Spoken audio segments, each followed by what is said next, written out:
Silver line പദ്ധതിക്ക് തടസ്സവാദങ്ങൾ ഉന്നയിച്ച ദക്ഷിണ റെയിൽവേക്ക് മറുപടിയുമായി കേരയിൽ ഭാവി വികസന പദ്ധതികൾ കണക്കിലെടുത്താണ് സിൽവർ ലൈനിന്റെ ഡിപിആർ തയ്യാറാക്കിയത്. വ്യവസ്ഥകൾ പൂർണ്ണമായി പാലിച്ചാണ് ഭൂമി ഏറ്റെടുക്കുന്നത്. പാത ഇരട്ടിപ്പിക്കുമ്പോൾ ഉണ്ടാകാവുന്ന ബുദ്ധിമുട്ടുകൾ മാത്രമേ സിൽവർ ലൈൻ നടപ്പിലാക്കുമ്പോഴും ഉണ്ടാവൂ എന്ന് കേരയിൽ ദക്ഷിണ റെയിൽവേക്ക് നൽകിയ മറുപടിയിൽ വ്യക്തമാക്കുന്നുണ്ട്. ഡാൻ കുര്യന്റെ റിപ്പോർട്ടിലേക്ക്.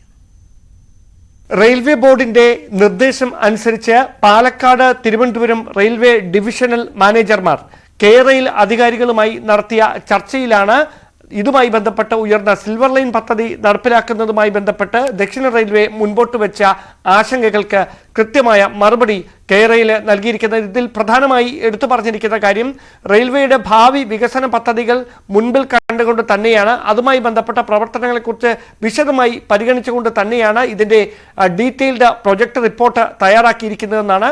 നിലവിലുള്ള ട്രാക്കിൽ നിന്ന് 7.8 മീറ്റർ മാറിയാണ് സിൽവർ ലൈനുമായി ബന്ധപ്പെട്ട ഈ അകലം നിശ്ചയിച്ചിരിക്കുന്നത്. അതോടൊപ്പം തന്നെ ഭൂമി ഏറ്റെടുക്കുന്ന കാര്യത്തിലടക്കം റെയിൽവേ കൃത്യമായ മാനദണ്ഡങ്ങൾ പാലിച്ചിട്ടുണ്ട്. അതോടൊപ്പം തന്നെ പാത ഇരട്ടിപ്പിക്കുമ്പോൾ ഉണ്ടാകുന്ന പ്രായോഗികമായ ചില ബുദ്ധിമുട്ടുകളുണ്ട്. ആ ബുദ്ധിമുട്ടുകൾ മാത്രമാകും സിൽവർ ലൈൻ പദ്ധതി നടപ്പിലാക്കുമ്പോഴും നേരിടേണ്ടി വരിക എന്നും കേരയിൽ ഈ ദക്ഷിണ റെയിൽവേയെ കൃത്യമായി തന്നെ ധരിപ്പിച്ചിരിക്കുന്നു. അതോടൊപ്പം എടുത്തു പറയേണ്ട കാര്യം, ഇതുമായി ബന്ധപ്പെട്ട ഈ അന്തിമമായ ഒരു ചിത്രം തയ്യാറാക്കുമ്പോൾ മാത്രമേ കൃത്യമായ വിവരങ്ങൾ അത് പുറത്ത് പറയാൻ കഴിയൂ. അതിനു മുമ്പ് ഇപ്പോൾ പുറത്തു വരുന്നത് ഇതുമായി ബന്ധപ്പെട്ട കൂടുതലായും പ്രചരിച്ചുകൊണ്ടിരിക്കുന്നത് ഊഹാപോഹങ്ങൾ മാത്രമാണ് എന്ന തരത്തിലുള്ള വിശദീകരണവും ഈ റിപ്പോർട്ടിൽ ഉണ്ട്.